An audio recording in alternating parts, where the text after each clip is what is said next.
Good morning, convoy crazies, jerry can junkies, willies, wackos, mutt maniacs, and mighty might munchkins. Johnny here, coming at you from the shores of Mill Creek at Tanny Hill Historic State Park, near a little town called McCalla, Alabama. And as much as I love it here, which I do, believe me, I do. Uh, Eventually I have to go back to work, right? Like, I can't stay here forever. So I figure we'll pull up stakes and head about halfway into Kentucky today. What do you guys think about that? I have a reservation for, I think it's called Laurel Lake KOA. Looks like it's about 50 miles south of Lexington. So I'm just, sometimes in the morning you'll see me like roll my eyes and do weird stuff with my eyes. Just trying to get the eye boogies out of my eyes. I'm waking my eyes up because I like literally wake up and start shooting movies. What is wrong with me?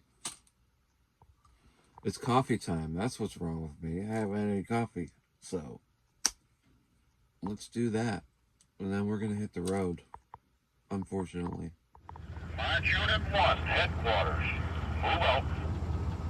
Lead vehicle heading out of the fairgrounds. Thanks very much to Brown County Fairgrounds. March Unit 2, move out. I'm going to close my fence up today, I think.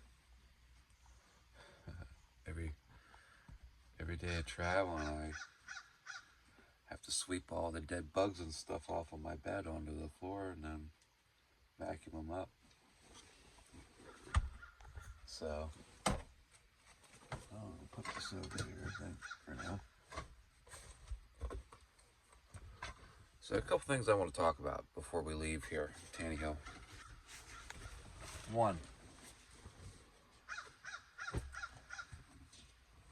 the local junior ROTC was doing research on the Dixie division, like the OG Dixie division.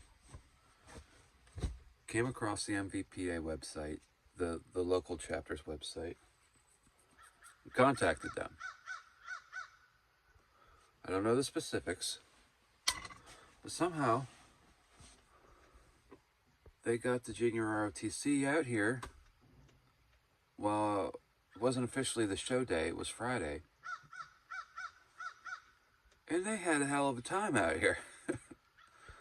I mean, Kevin, I think I'm pretty sure his name's Kevin. Forgive me if I'm wrong. Gave that amazing lecture on World War II kit, weaponry, military history. The kids just ate it up. I thought it was really impressive. Then they had free reign of the place to walk around and look at the vehicles. You saw the girls climbing into the little pup tent. The boys were checking out, racking the weapons and stuff. They had a ball. And it took me a day or two to realize how powerful of a tool that could be for the MVPA. I mean, I don't want to get the cart ahead of the horse here, but that might be the answer, if you understand what I'm saying. So, I observed the meeting yesterday. A little bit of politics in this club that I don't want to get into. But it turns out they're going to donate money to that local high school junior ROTC. And they're talking about making a stipulation they have to, as long as they show up and do this and that, whatever. But the ROTC leadership was very enthusiastic about this event, very enthusiastic about the club. I think that's a fantastic idea, and I can't believe no one's ever thought of that before. So I just want it to be known that about what Dixie Division is doing here and planning to do with the junior ROTC. Moving on to the club meeting. There's some fussing and stuff going on about things that don't really matter and are counterproductive to the goals and mission statement of the MVPA and our hobby. So I was talking to a few people after the meeting, and I says, fussing about what we're fussing about, what you are fussing about here, I don't want to say we, what you are fussing about here, is getting far off into the weeds away from why are we here?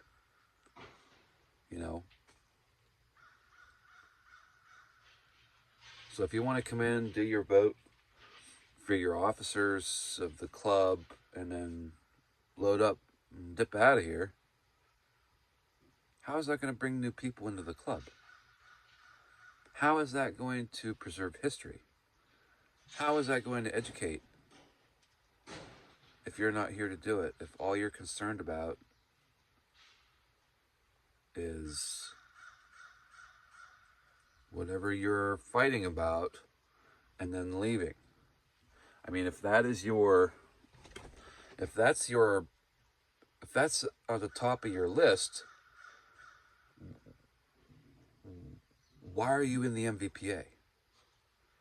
Why are you here? If you care about a meal, what time the meal is, and then so you can go home and watch. Because this is about driving membership. As you know, I've said this many times. Many clubs out there that you all are members of across this country. We all see the writing on the wall. I mean, and it's foolish not to think about that or admit that or try to counteract that. My friend last night, she commented that about holy cow, I don't think I've ever seen people in your videos that aren't like gray-haired old people. And then we was at the fire last night, and I said, those ROTC kids that were here the other day, they're literally the ones that might end up with some of these vehicles sitting out here. Well, they were sitting out here. They're mostly gone now. I think that is an untapped oil well for this organization.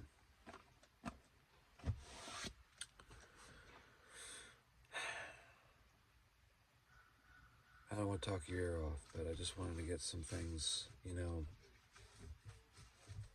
some thoughts out. That's it for now. We might talk about some more stuff later, if you're up for it. Okay? I need some coffee.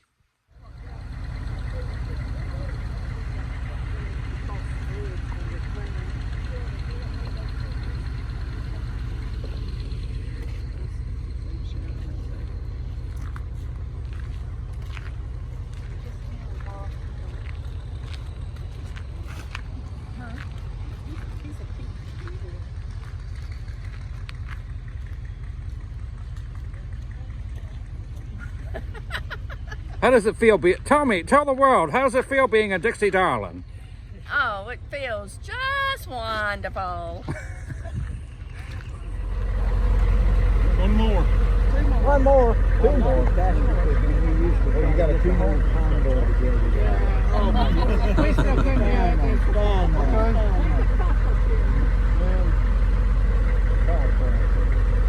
And weenies. I wonder if I can eat those.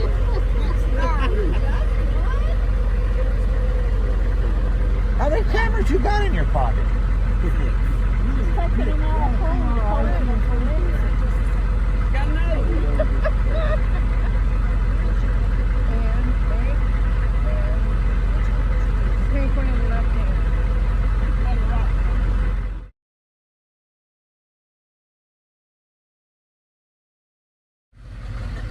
We're good. Safe travels, everybody. We enjoyed it. Turn right on Eastern Valley Road. Just beautiful here.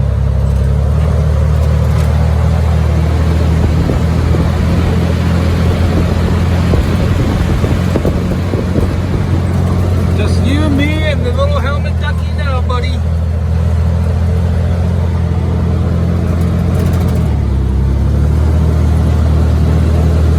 And we got a long ways to go today. We're going to be driving all day. But we're going to make her to Kentucky, buddy. I already got my reservation in there, so we got to shake a leg. I don't know if you're going to be able to see it. There's some deerses. What you doing over there?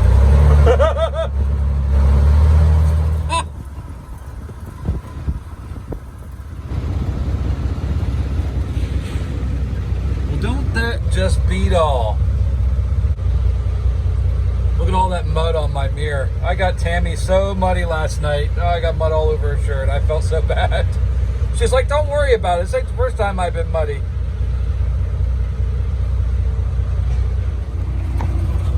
All right. Back on the old Tuscaloosa Highway.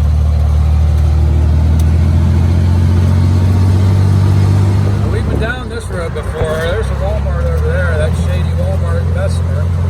We're going through Bessemer. I don't know if the GPS is going to take us right through Birmingham or not.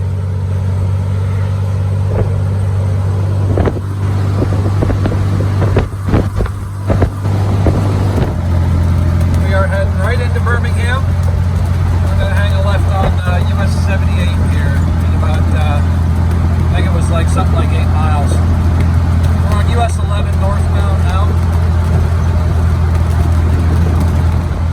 Hey guys, Johnny here, coming at you from Birmingham, Alabama. And I'm running off of my phone GPS right now. I have my, it's superior to the Garmin, okay? So I have my Garmin up. It's showing me at a distance of 423 miles. My phone GPS is up. It's showing, I think, 360 miles, okay? So that's 60 miles difference. That's 4 gallons of gas. That's significant. So whenever the two jive, I can turn my phone GPS off. But until then, I'm running off of this thing. I don't know, they just update the maps and it's just a better program. I don't know what it is with the Garmin. I just updated it right before this trip and it's still the navigation. And its whole job is to navigate. You know, the phone's job's not to navigate, but the phone's much better. You might be able to see the flags, maybe not. We're running into a quarterly headwind again. Hopefully when I turn left on 78, we'll be getting a bit of a push, which really helps with the communication shelter. I'm telling you, it's like the wind pushes you down the road. It's really noticeable. That's all.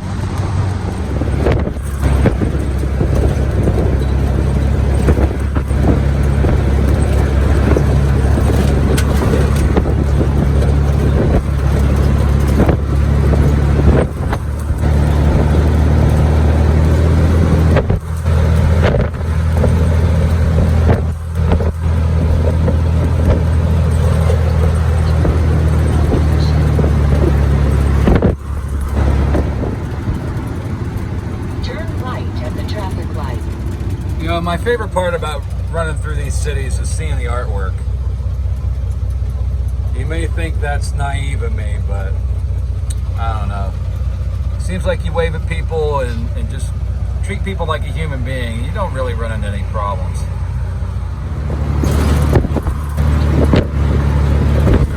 Okay, we just passed the north precinct of the Birmingham Police Department.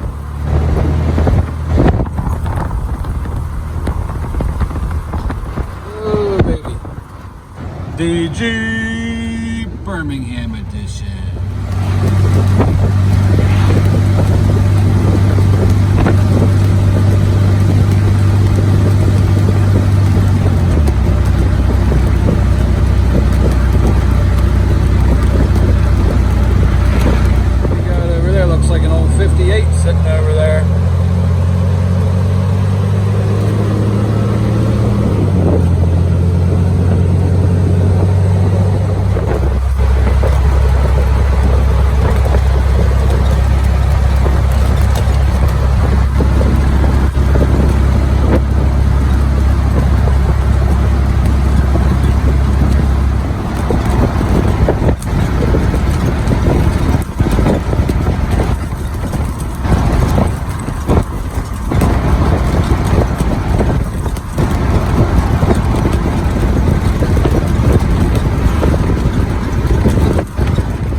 That's one of them new Blazers. That's a handsome looking vehicle right there.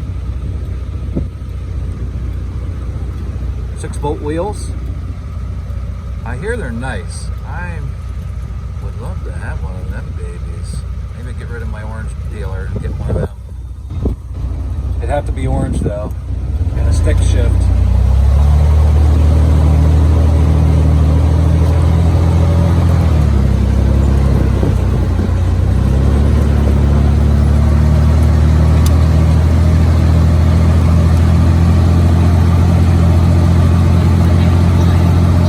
Huntsville, Alabama, 36 miles, buddy.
I don't know where we are, okay? We're somewhere just a hair north of the north end of Guntersville Lake on US 72, I think we are. Oh, I passed by this Dunkin', got Jeep-ass. Passed by this Dunkin', decided to whip her off onto the service road and come down here and get a coffee and maybe a breakfast sandwich. Just gonna let this thing sit here. It's a government vehicle anyway, so hell with it. So, we'll leave the lights there on. Tell you what, those lights are probably the best thing I've ever done on the convoys. Yeah, gonna go in here and get something to munch on and get a nice large hot coffee, and then we'll continue on.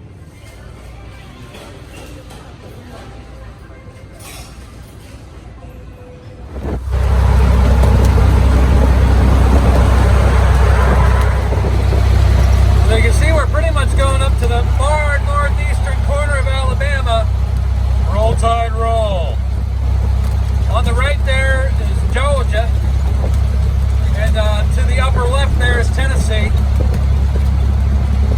And we're just bopping right along the road here. US 72, freshly resurfaced. Fighting a little bit of wind, but everything else is going just fine. I'm glad I missed this construction zone here. I haven't looked at the radar today. I kind of wonder if we're not heading into some weather, because if you look out there on the horizon, it almost looks like rain. Very, very low ceiling. Beautiful though, isn't it? Gonna have to look at the radar picture here real quick, see what we're heading into. Just say no. Oh, I missed the sign, but welcome to Tennessee.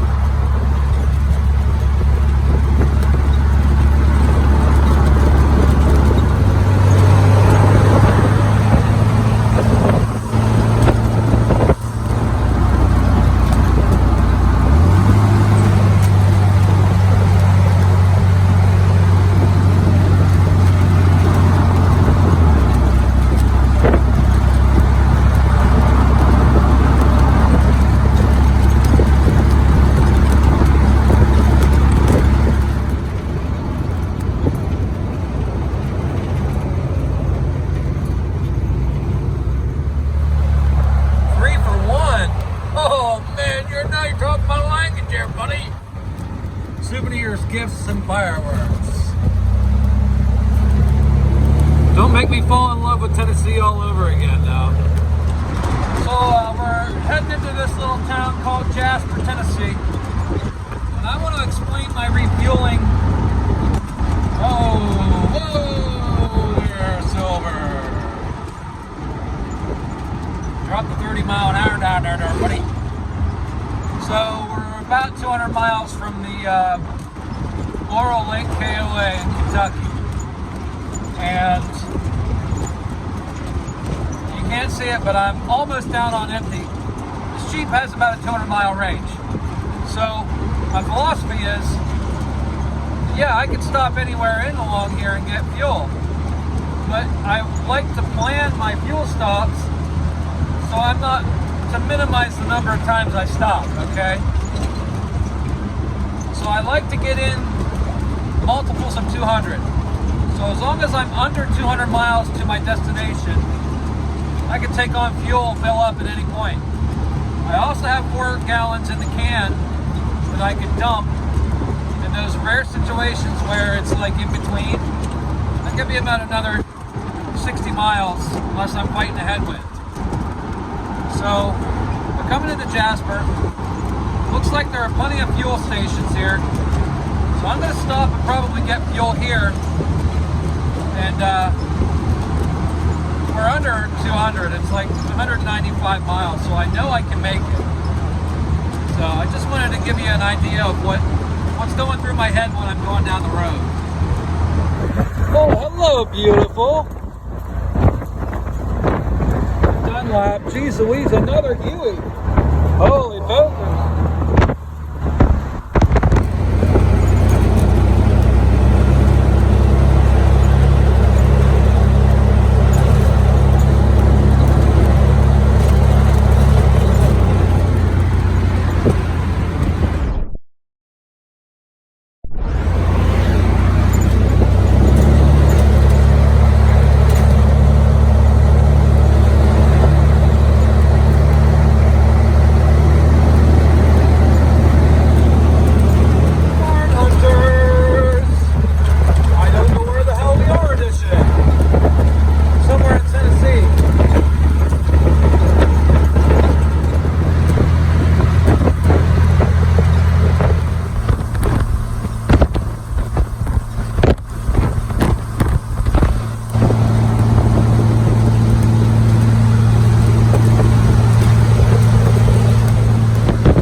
guys, trying something new here, a little bit of voiceover. That way I don't have to shoot a whole new clip here and try to get it in here somehow. So a couple things I want to go over real quick. First, thank you so much for being patient in me getting the rest of this trip out.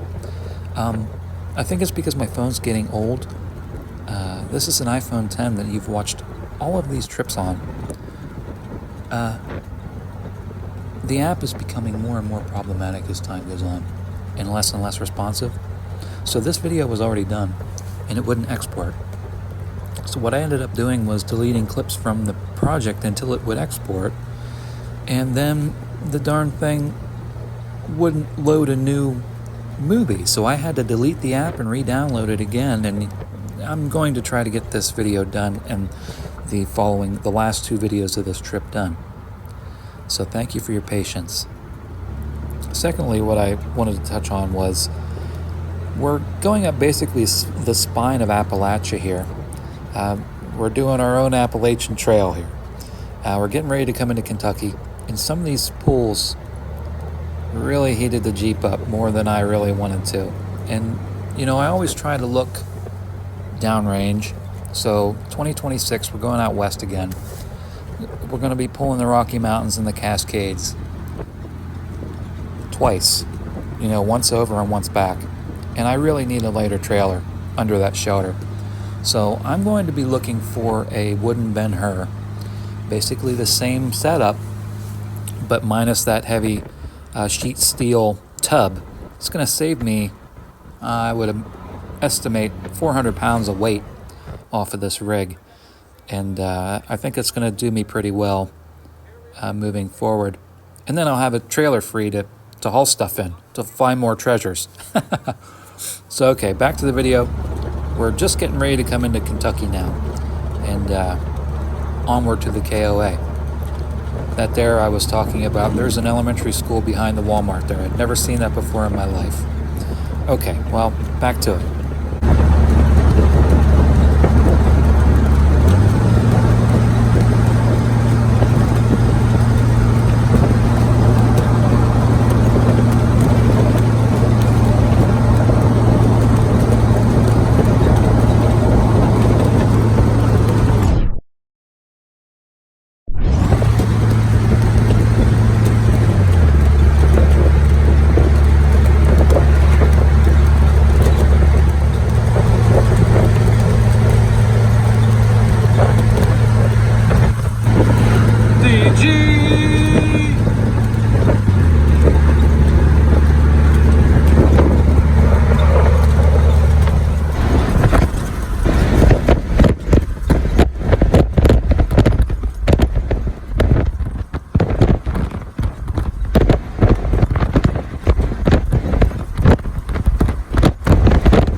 Up here in Kentucky. It's very nice. Very nice.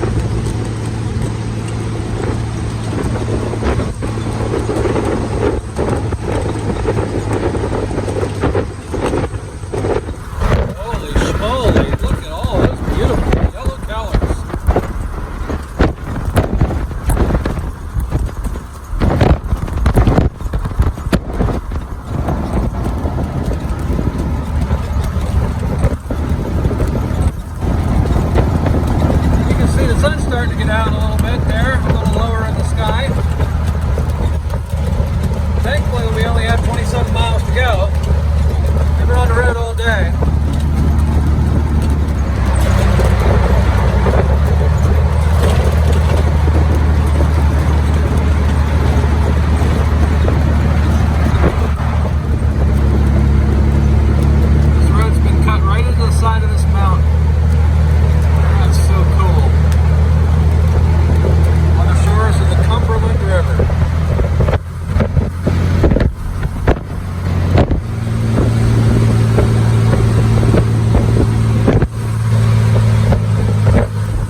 cow, do my eyes deceive me? That sign says rough crossing.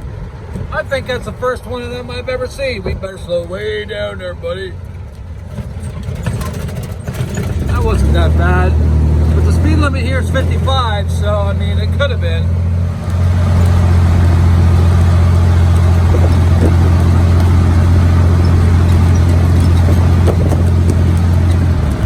You'd have to be crazy to get down this road for 55 miles an hour.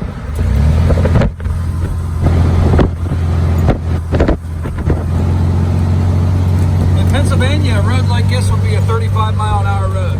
Guaranteed. All day.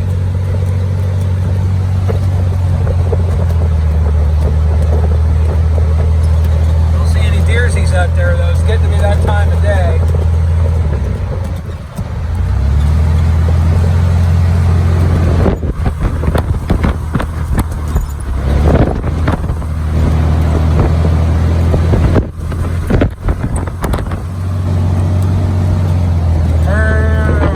Oh, there's some more. Oh, some babies.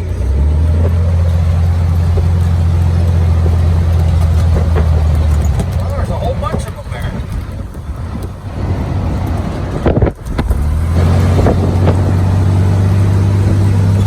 This dirty windshield is starting to really aggravate me. That looks like an old rat rod there.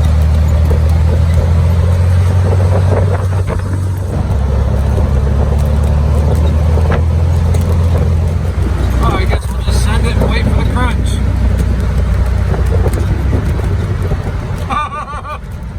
Oh, that's pretty easy.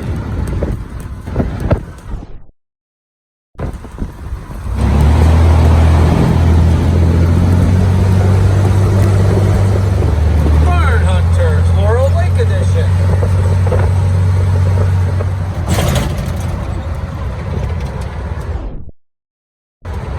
Mr. Peabody's Coal Train. Oh, no way.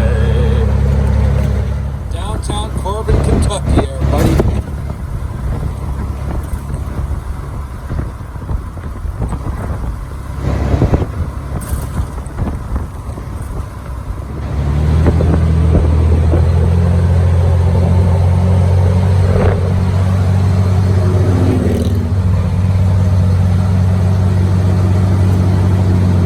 We're gonna hang a left on 25W.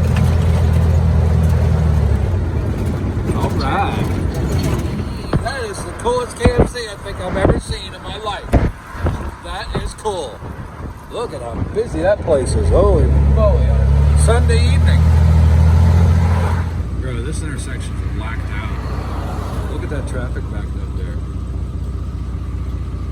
Jeez.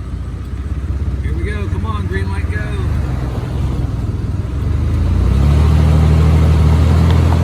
We made her. Oh, baby. Laurel Lake, Corbin, Kentucky, KOA. Here we are. Made her before sunset, too. Very happy about that. So I'm going to get checked in, and then I'll check in with you. Whoa, buddy. Turn her down there a little bit. Johnny here, coming at you from the Corbin, Laurel Lake, KOA. And we are cooking dinner. And those are the very nice owners of the KOA here. Just really kind people. They're from California. They were doing RV life for years. And they finally bit the bullet and bought a KOA. And so, whoa there, Nelly.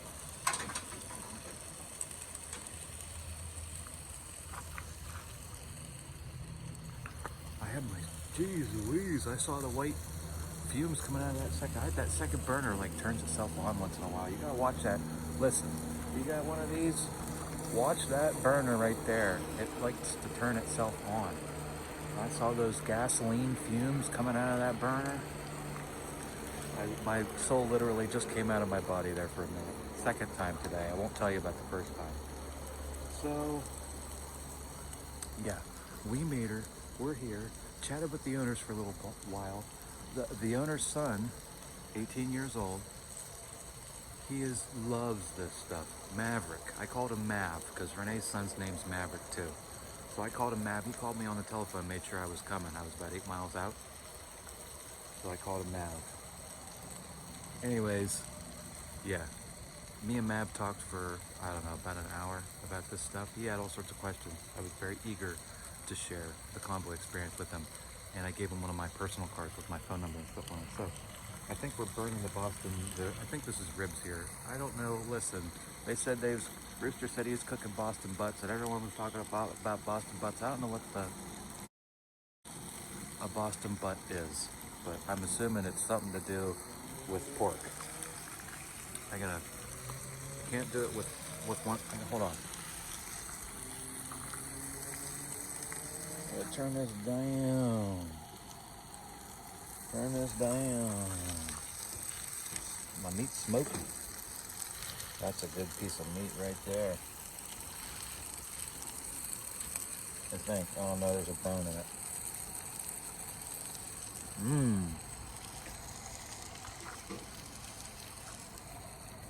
Tasty though. I'm gonna eat. We got FBI files on the TV. We're hooked up to Wi-Fi and I am uploading day number 19 to YouTube right now. Our riff day in Gainesville. I'm sorry it's taken so long to get these up in the air, but they're coming, I assure you. All right, we'll see you in a bit. Oh, hello there.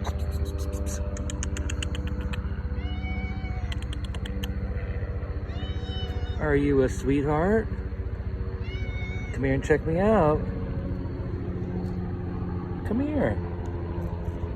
Oh, hello.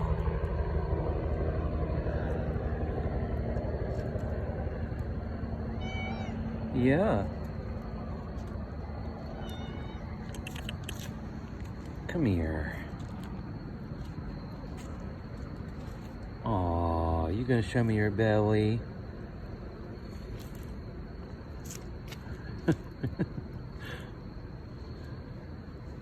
Are you my new buddy? Did I make a new friend?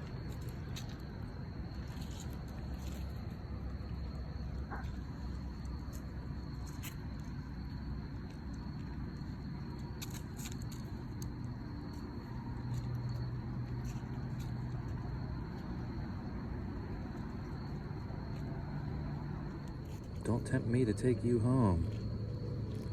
Yeah. Kentucky to Pennsyltucky. Yeah, you're a sweetie.